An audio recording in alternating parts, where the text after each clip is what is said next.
आज का टॉपिक है प्रायिकता, प्रोबेबिलिटी। किसी घटना के घटित होने की प्रायिकता उस घटना के अनुकूल घटित होने वाले प्रकारों की संख्या व समान रूप से घटित होने वाले कुल प्रकारों की संख्या के अनुपात के बराबर होती है। तो यह प्रायिकता की परिभाषा है। किसी घटना के अनुकूल घटने की प्रायिकता बराबर घटना के अनुकूल घटित होने वाले प्रकारों की संख्या बटे समान रूप से घटित होने वाले कुल प्रकारों की संख्या।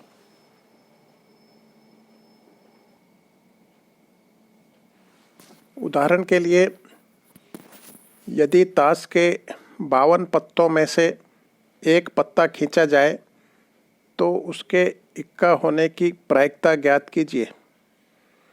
क्योंकि ताश के 52 पत्तों में 4 इक्के होते हैं, अतः अनुकूल घटित होने वाले प्रकारों की संख्या बराबर 4 एवं समान रूप से घटित होने वाले कुल प्रकारों की संख्या बराबर 52।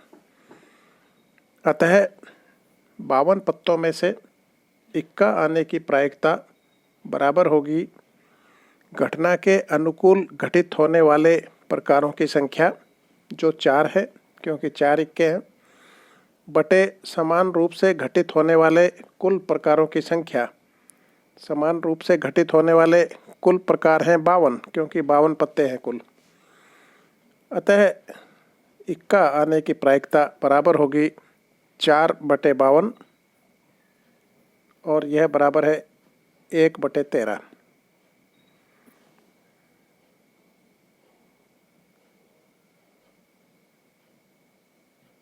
अब हम देखेंगे कि किसी बॉक्स के 2 एक समान भागों में 3 प्रभेद्य कणों का वितरण किस तरह से किया जा सकता है।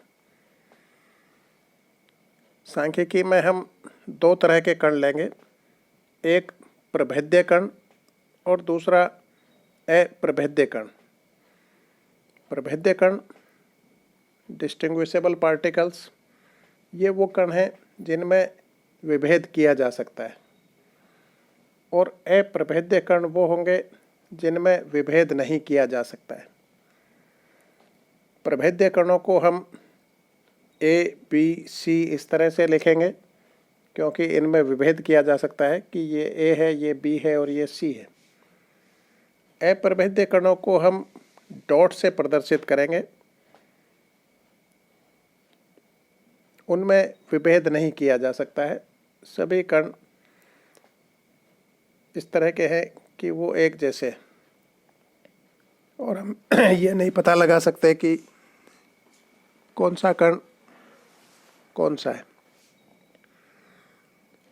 तो अभी हम देखते हैं कि किसी बॉक्स के 2 एक समान भाग हैं और इसमें 3 अप्रभेद्य कणों को वितरित करना है। 3 अप्रभेद्य कण हम ले रहे हैं A, B और C, और बॉक्स के 2 एक जैसे भागों में इनको वितरित करना है। इस स्थिति में 4 प्रकार की स्थूल अवस्थाएं संभव हैं। ये 4 स्थितियां संभव हैं। 2 भाग हैं एक बॉक्स के, 2 एक समान भाग। 3 प्रभेद्य कणों को इनमें रखना है। तो हम इस तरह से रख सकते हैं 0, 3, 1, 2, 2, 1 और 3, 0। पहले भाग में 0, 3 का मतलब पहले भाग में 0 कण है, दूसरे भाग में 3 कण है। दूसरी स्थिति हो सकती है पहले भाग में 1 कण है, दूसरे भाग में 2 कण है। तीसरी स्थिति हो सकती है पहले भाग में 2 कण है, दूसरे में 1 है। और चौथी स्थिति है कि तीनों कण पहले भाग में है और दूसरे भाग में 0। तो यदि हमें 3 कणों को वितरित करना है 2 एक समान भागों में, तो इस तरह की 4 स्थितियां संभव हैं। इनको हम कहते हैं स्थूल अवस्थाएं। 4 प्रकार की स्थूल अवस्थाएं संभव हैं। स्थूल अवस्था में हम ये बताते हैं कि किस भाग में कितने कण हैं। अलग अलग कणों के बारे में नहीं बताते हैं कि कौन सा कण कहाँ पर है, केवल कणों की संख्या बता रहे हैं। 0-3 का मतलब पहले भाग में कोई कण नहीं, दूसरे भाग में 3 कण। 1-2 मतलब पहले भाग में 1 कण, दूसरे भाग में 2 कण, एवं इसी प्रकार और। तो ये 4 स्थूल अवस्थाएं, ये एक टेबल बनाई है जिसमें पहले कॉलम में हमने स्थूल अवस्थाएं लिखी है। ये 4 स्थूल अवस्थाएं हैं। पहले भाग में कणों की संख्या, इनमें हम ले रहे हैं 0, 1, 2, 3। पहले 0, फिर एक एक करके बढ़ाते जा रहे हैं पहले भाग में। दूसरे भाग में एक एक करके कम होता जाएगा। पहले 3 था, फिर 2 हो गया, फिर 1 हो गया और फिर 0। तो 3 कण 2 एक समान भागों में रखना है, तो ये 4 स्थूल अवस्थाएं संभव हैं। अब यदि हम इनके संगत सूक्ष्म अवस्थाएं देखें तो 0-3 जो स्थूल अवस्था है, इसके संगत केवल एक ही सूक्ष्म अवस्था संभव है जो यहाँ पर दिखाई गई है।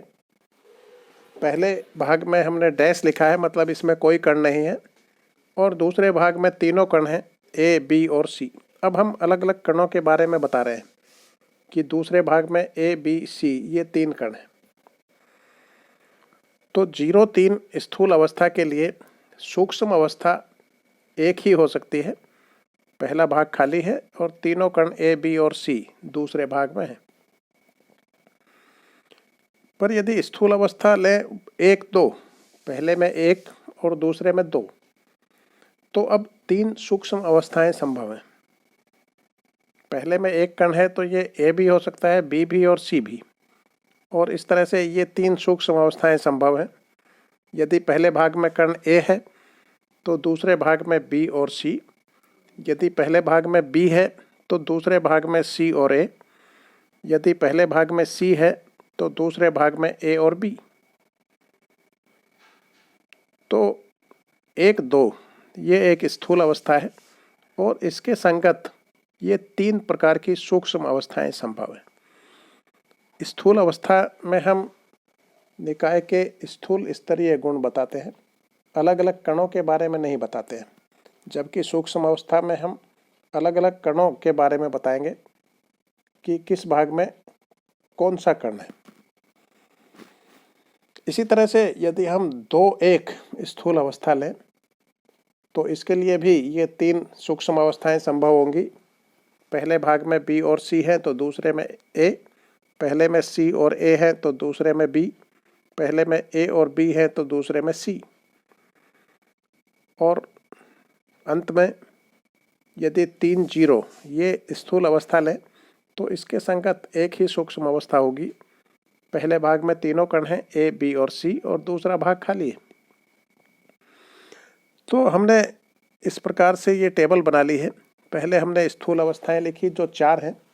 3 कणों को 2 भागों में रखना है तो 4 स्थूल अवस्थाएं संभव हैं, और इन 4 स्थूल अवस्थाओं में प्रत्येक के लिए कितनी सूक्ष्म अवस्थाएं हैं ये हमने लिखी। स्थूल अवस्था 0-3 के लिए सूक्ष्म अवस्था 1 है। 1-2 और 2-1 इन दोनों के लिए 3-3 सूक्ष्म अवस्थाएं संभव हैं, और 3-0 इसके लिए भी एक ही सूक्ष्म अवस्था है। अगले कॉलम में हमने लिखा है स्थूल अवस्था के संगत सूक्ष्म अवस्थाओं की संख्या, और इसको हम लिख रहे हैं ओमेगा आई। किसी स्थूल अवस्था के लिए कितनी सूक्ष्म अवस्थाएं संभव हैं,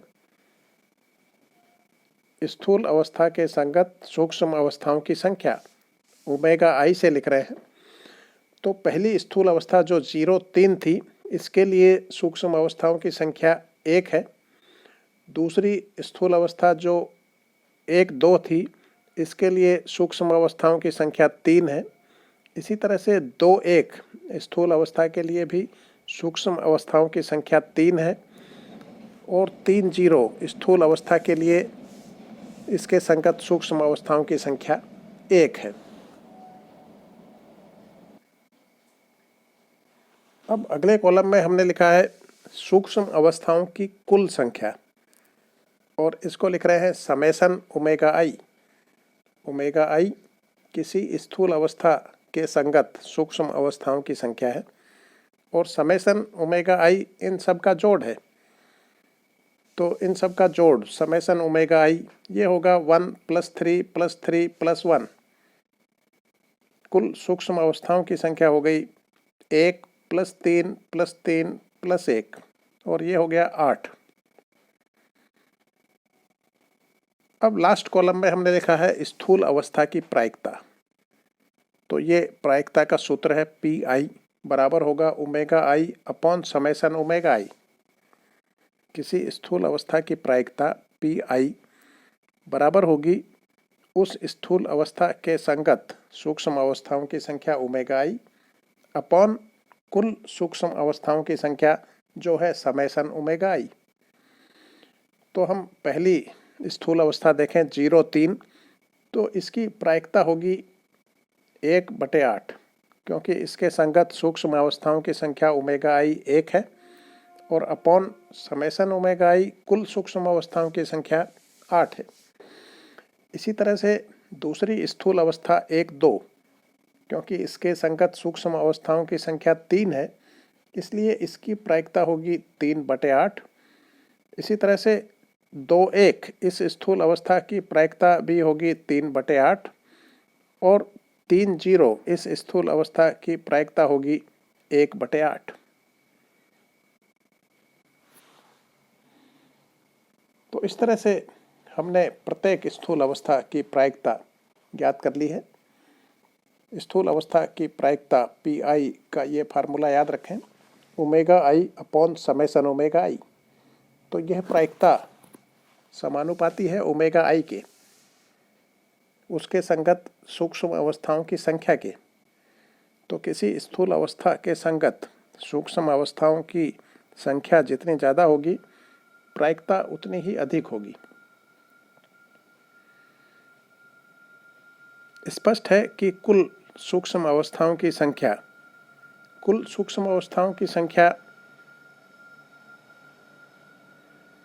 जो यहाँ पर 8 है, ये हम इस तरह से ज्ञात कर सकते हैं कि ये होगी भागों की संख्या, और इसकी पावर लिखें, इसकी पावर कणों की संख्या। भागों की संख्या 2 है और इसकी पावर लिख रहे हैं 3, 2 की पावर 3। 2 भाग हैं और 3 कणों को हमने वितरित करना है। तो कुल सूक्ष्म अवस्थाओं की संख्या होगी 2⁻3। जितने भाग हैं वो, और उसकी पावर कितने कणों को उन भागों में वितरित करना है। तो 2⁻3 ये बराबर होता है 8, इसलिए ये 8 कुल सूक्ष्म अवस्थाओं की संख्या हमें मिलती है।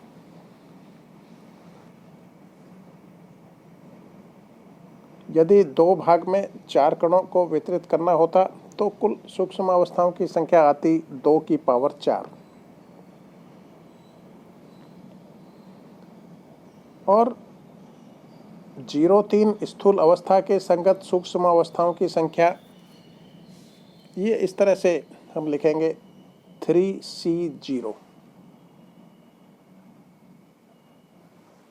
0-3 स्थूल अवस्था है, 3 कुल कणों की संख्या है। 0 पहले भाग में कणों की संख्या है और 3 दूसरे भाग में कणों की संख्या है। तो इस स्थूल अवस्था के संगत सूक्ष्म अवस्थाओं की संख्या होगी 3C0। 3C0 का मान 1 आता है, और यहाँ पर भी हम देख रहे हैं कि 0-3 स्थूल अवस्था के संगत सूक्ष्म अवस्थाओं की संख्या 1 है, जो 3C0 के फार्मूले से आती है।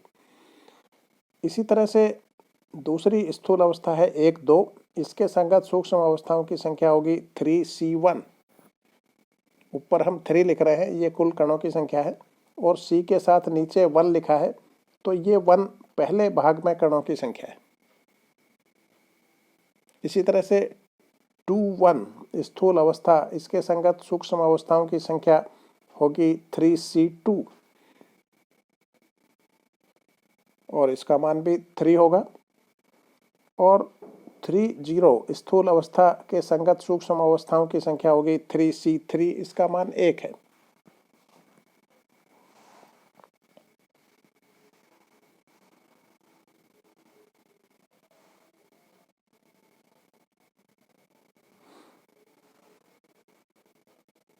NCR का ये फार्मूला याद रखें। NCR बराबर होता है factorial n upon factorial r into factorial n minus r।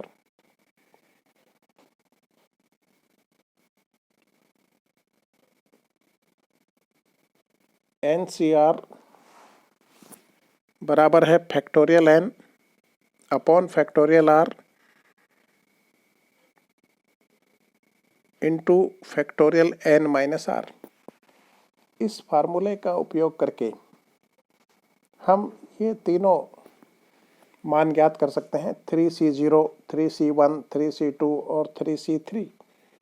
और इनके मान आ रहे हैं 1, 3, 3 और 1, जैसा कि इस टेबल में आ रहे हैं 1, 3, 3 और 1। ये इस फार्मूले से है 3C0, 3C1, 3C2, 3C3। ऊपर जो 3 है ये कुल कणों की संख्या है और नीचे जो 0, 1, 2, 3 लिख रहे हैं ये पहले भाग में कणों की संख्या है। तो किसी स्थूल अवस्था की प्रायिकता Pi बराबर है उस स्थूल अवस्था के संगत सूक्ष्म अवस्थाओं की संख्या ओमेगा i अपॉन कुल सूक्ष्म अवस्थाओं की संख्या जो है समेशन ओमेगा i। प्रत्येक स्थूल अवस्था की प्रायिकता Pi सारणी में प्रदर्शित है। स्पष्ट है कि किसी स्थूल अवस्था की प्रायिकता उसके संगत सूक्ष्म अवस्थाओं की संख्या के समानुपाती होती है। सर्वाधिक प्रसंभाव्य स्थूल अवस्था वह है जिसकी प्रायिकता सर्वाधिक होती है।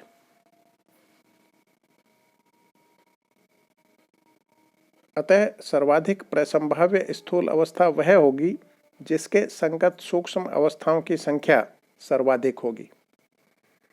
किसी स्थूल अवस्था के लिए यदि उसके संगत सूक्ष्म अवस्थाओं की संख्या सबसे ज़्यादा है तो उसी स्थूल अवस्था की प्रायिकता सबसे ज़्यादा होगी और उसको हम कहेंगे सर्वाधिक प्रसंभाव्य स्थूल अवस्था, मोस्ट प्रोबेबल मैक्रो स्टेट। तो मोस्ट प्रोबेबल मैक्रो स्टेट, सर्वाधिक प्रसंभाव्य स्थूल अवस्था, वो है जिसकी प्रायिकता सबसे ज़्यादा है और ये वो होगी जिसके लिए सूक्ष्म अवस्थाओं की संख्या सबसे ज़्यादा है। अतः सर्वाधिक प्रसंभाव्य स्थूल अवस्था वह होगी जिसके संगत सूक्ष्म अवस्थाओं की संख्या सर्वाधिक होगी। उपरोक्त स्थिति में 1, 2 व 2, 1 यह दो सर्वाधिक प्रसंभाव्य अवस्थाएं हैं। इनके संगत प्रायिकता 3/8 है।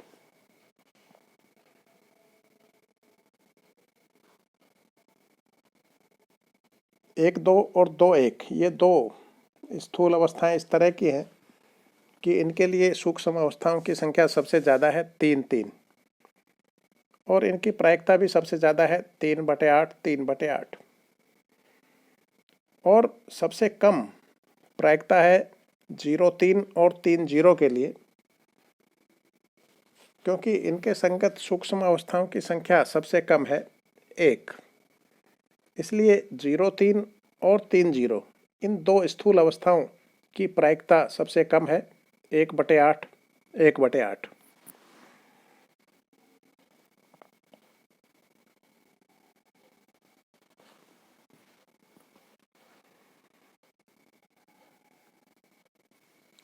इसी प्रकार न्यूनतम प्रसंभाव्य स्थूल अवस्था वह है जिसकी प्रायिकता न्यूनतम होती है। अतः न्यूनतम प्रसंभाव्य स्थूल अवस्था वह होगी जिसके संगत सूक्ष्म अवस्थाओं की संख्या न्यूनतम होगी। उपरोक्त स्थिति में 0, 3 व 3, 0 न्यूनतम प्रसंभाव्य स्थूल अवस्थाएं हैं जिनके संगत प्रायिकता 1/8 है। तो ये हमने देखा कि किस तरह से हम 3 प्रभेद्य कणों को किसी बॉक्स के दो एक समान भागों में वितरित करते हैं। 4 प्रकार की स्थूल अवस्थाएं मिलती हैं और उनके संगत सूक्ष्म अवस्थाओं की संख्या हम देखते हैं और उनके लिए प्रायिकता की गणना करते हैं और देखते हैं कि सर्वाधिक प्रसंभाव्य स्थूल अवस्था कौन सी है और न्यूनतम प्रसंभाव्य स्थूल अवस्था कौन सी है। अब हम देखेंगे कि यदि हमें किसी बॉक्स के दो एक समान भागों में n प्रभेद्य कणों का वितरण करना है। अभी हमने दो एक समान भागों में 3 प्रभेद्य कण लिए थे। इसकी बजाय अब हम ले रहे हैं किसी बॉक्स के दो एक समान भागों में n प्रभेद्य कणों का वितरण। यदि दो भागों में n प्रभेद्य कणों का वितरण करना है तो स्थूल अवस्थाएं इस तरह से होंगी। 0n, ये पहली स्थूल अवस्था है, पहले भाग में 0, दूसरे में n।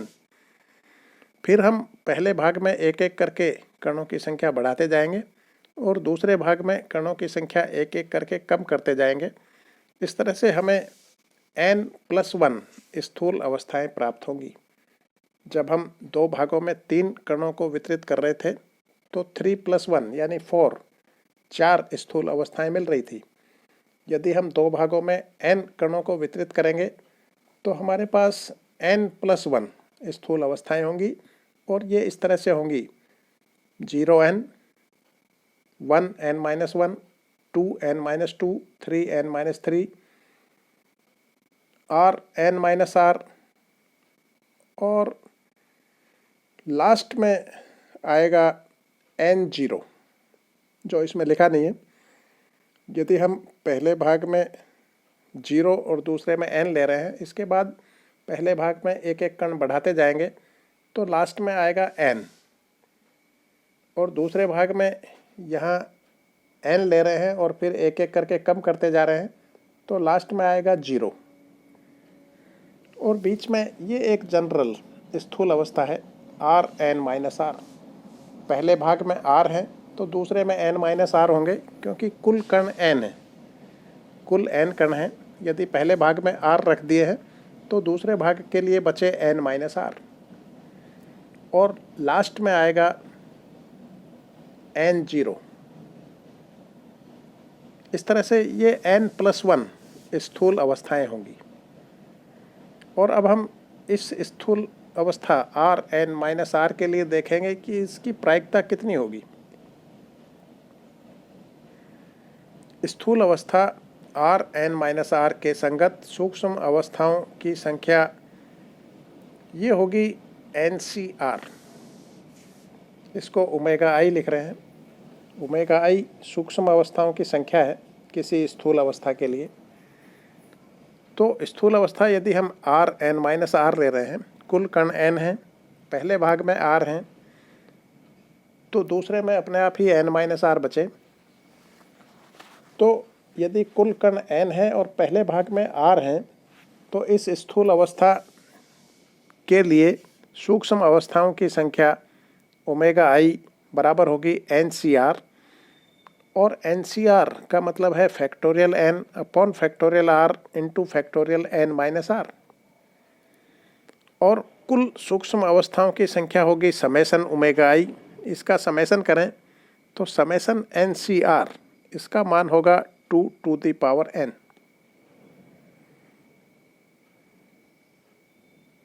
प्रत्येक सूक्ष्म अवस्था की प्रायिकता होगी 1/2n। स्थूल अवस्था Rn-r की प्रायिकता होगी, जिसको हम लिख रहे हैं P और नीचे लिख रहे हैं Rn-r। R, n-r का मतलब है कि स्थूल अवस्था ले रहे हैं Rn-r। पहले भाग में r है और दूसरे में n-r है और इसके लिए प्रायिकता को P से लिख रहे हैं। P Rn-r बराबर होगी Rn-r स्थूल अवस्था के संगत सूक्ष्म अवस्थाओं की संख्या ω_i बटे कुल सूक्ष्म अवस्थाओं की संख्या समेसन ω_i। ω_i का मान है NCR और NCR का मान है factorial n upon factorial r into factorial n-r और नीचे हम ले रहे हैं कुल सूक्ष्म अवस्थाओं की संख्या, जो है समेशन ओमेगा आई, और समेशन ओमेगा आई है 2 टू द पावर n। इसलिए आर एन माइनस आर स्थूल अवस्था की प्रायिकता होगी factorial n 1/2 to the power n into factorial n upon factorial r into factorial n minus R. अब हम देखेंगे कि सर्वाधिक प्रसंभाव्य स्थूल अवस्था कौन सी है और उसकी प्रायिकता कितनी है, और न्यूनतम प्रसंभाव्य स्थूल अवस्था कौन सी है और उसकी प्रायिकता कितनी है।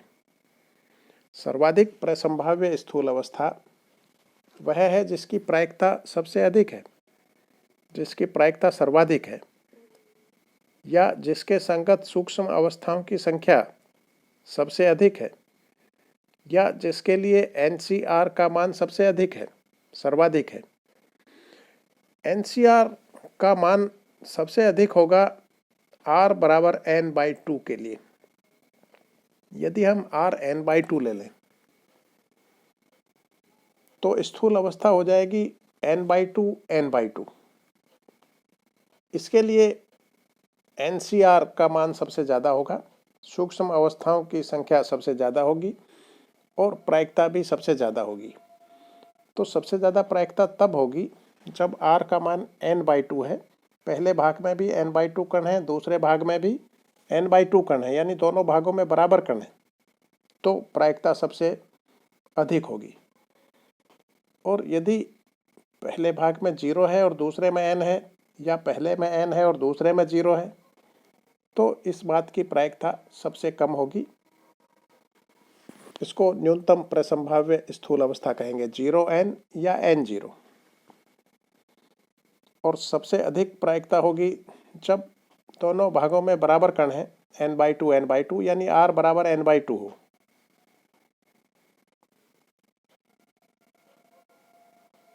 तो सर्वाधिक प्रसंभाव्य स्थूल अवस्था वो होगी जब R n/2 है, और स्थूल अवस्था हो गई n/2 n/2, और इसकी प्रायिकता हो जाएगी NC n/2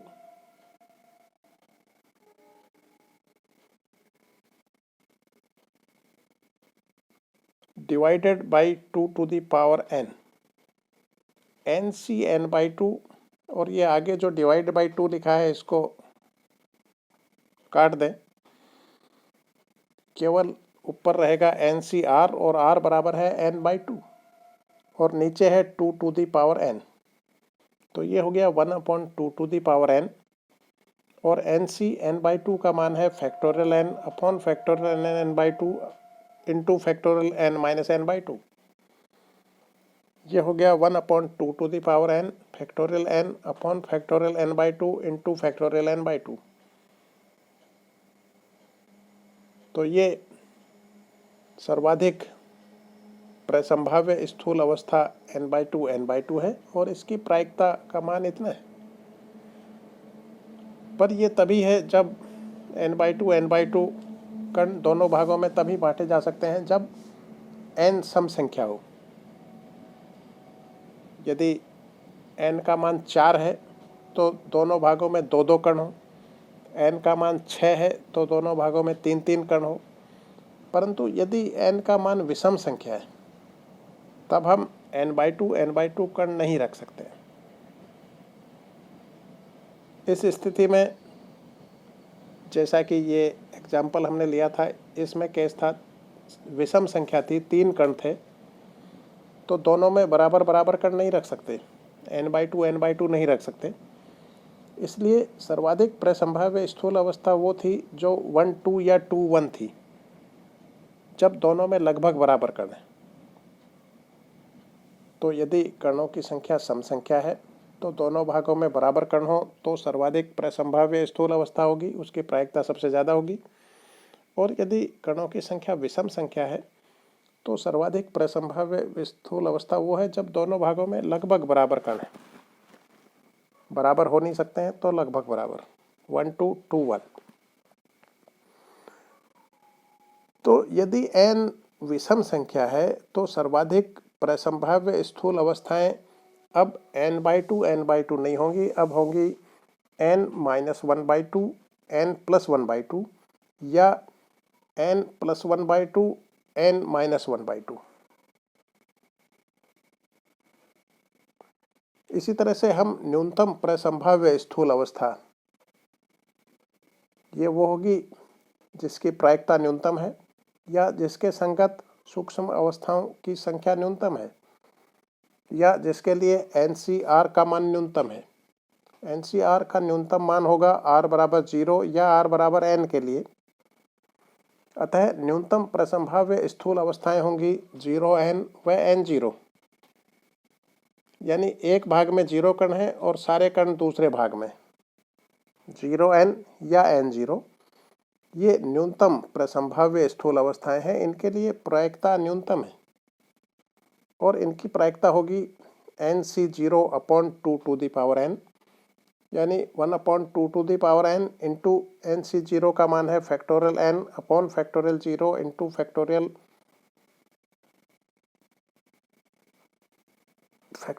n माइनस 0 है, इसको सही कर लें। NC0 का मान होगा factorial n upon factorial 0 into factorial n minus 0। Factorial 0 का मान 1 है और नीचे ये फैक्टोरियल n माइनस 1 नहीं है, ये फैक्टोरियल n ही है, n minus 0। Factorial n minus 0 यानी फैक्टोरियल n, जो ऊपर के फैक्टोरियल n से कैंसिल हो जाएगा और ये मान आएगा 1/2 टू द पावर n।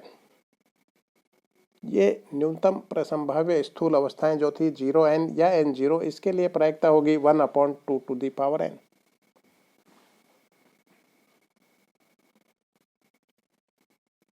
अब हम एक उदाहरण लेते हैं।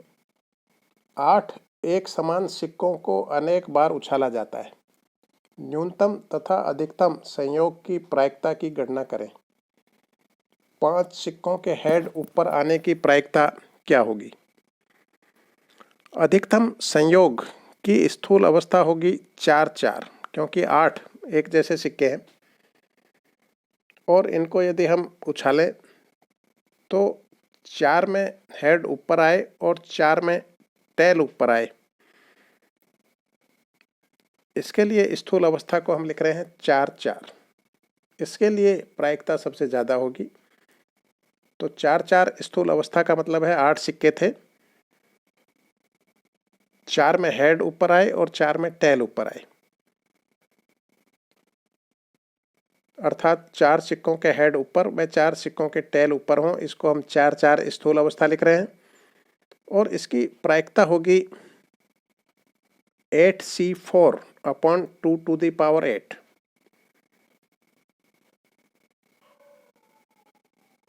चार स्थूल अवस्था के संगत सूक्ष्म अवस्थाओं की संख्या होगी 8C4। 8 कुल सिक्के हैं और 4 वो हैं जिनके हेड ऊपर आ रहे हैं। तो 8C4 ये 4-4 जो स्थूल अवस्था थी, इसके संगत सूक्ष्म अवस्थाओं की संख्या हुई 8C4 और डिवाइड कर रहे हैं, ये है कुल सूक्ष्म अवस्थाओं की संख्या जो होगी 2 टू द पावर 8।